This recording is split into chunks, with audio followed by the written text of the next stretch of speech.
Na parte de segunda-feira, Daniel 2. Durante o cativeiro babilônico, por meio de Daniel, Deus apresentou algumas das descrições mais convincentes do relacionamento entre seu povo e os reinos do mundo. Seu povo não era mais um povo autônomo, livre. Eles agora estavam colhendo as consequências das suas escolhas e, quem sabe, aprendendo com estas escolhas erradas que fizeram. Agora eles eram escravos, eles estavam no exílio de Babilônia. Abra sua Bíblia e vamos ler Daniel capítulo 2 e os versos 31 a 35.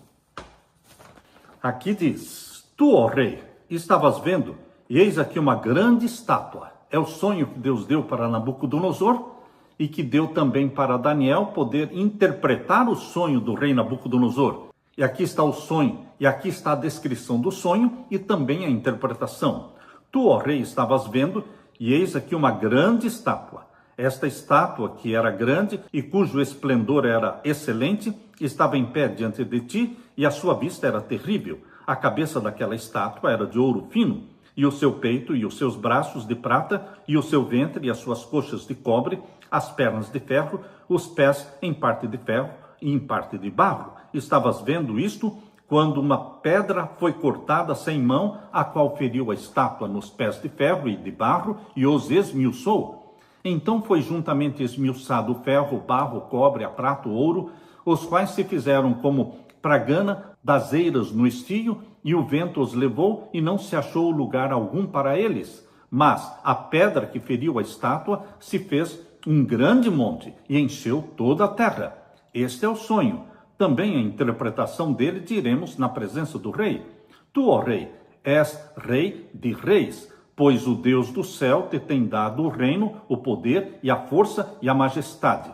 E onde quer que habitem os filhos dos homens, animais do campo e aves do céu, ele tos entregou na tua mão e fez que dominasses sobre todos eles. Tu és a cabeça de ouro.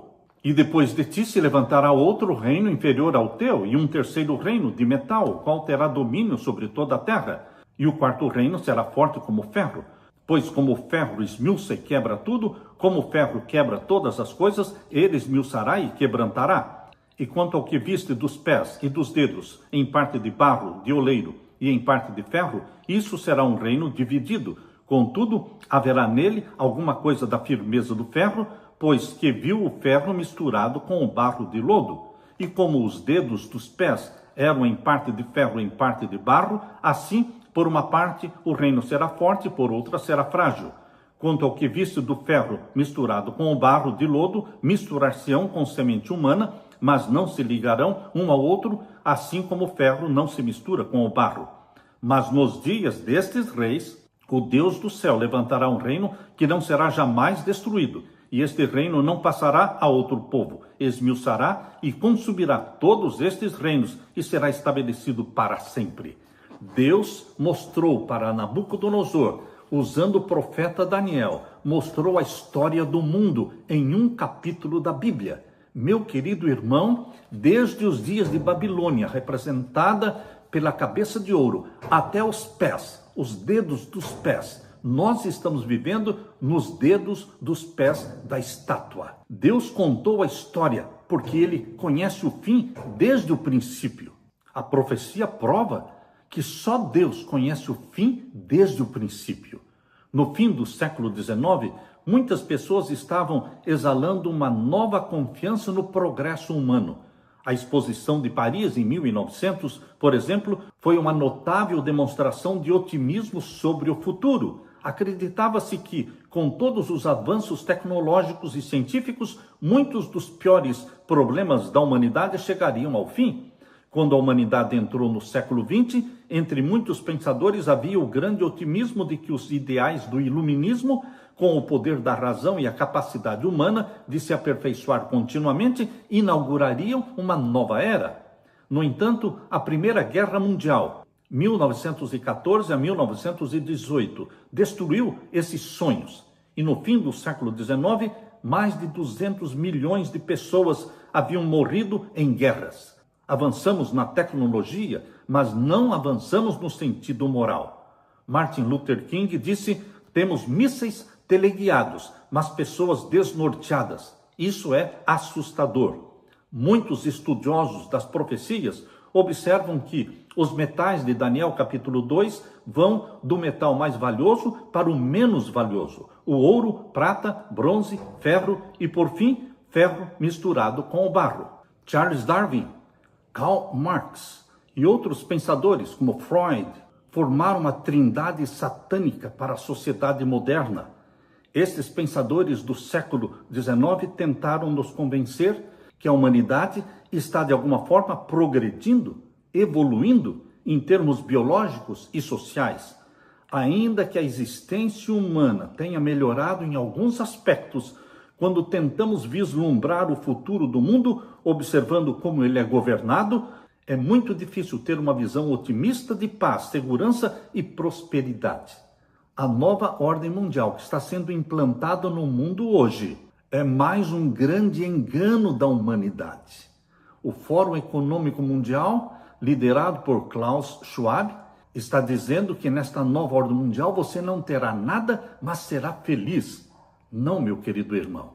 Deus não planejou que você vivesse sem nada. Deus cercou seus filhos de bênçãos, de prosperidade. A história do povo de Israel no passado, uma história cheia de bênçãos. Uma terra que manava leite e mel, fértil, próspera. Deus planejou o melhor para os seus filhos. Deus planeja para você também o melhor.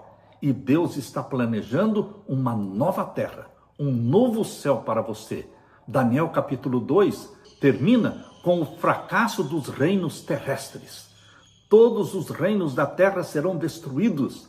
A pedra, que representa a volta de Jesus, ela surge exatamente nos dedos da estátua. É exatamente os 10 dedos da estátua que a pedra atinge, esmiuçando e destruindo a estátua toda, todos os reinos terrestres. Nós vemos pela profecia de Daniel 2 que quando a pedra descer do céu, Jesus Cristo, a terra estará dividida em 10 reinos mundiais. Isto é confirmado também em Apocalipse 17, verso 12, que fala dos 10 reis que ainda não receberam o reino, mas receberão poder como reis e reinarão juntamente com a besta papal, a besta de Apocalipse 13, verso 1. Queridos, a nova ordem mundial é um período de supremacia papal, de poder absoluto papal, sendo que os 10 reinos terrestres vão entregar o poder e a autoridade para que o líder papal reine sobre tudo e sobre todos.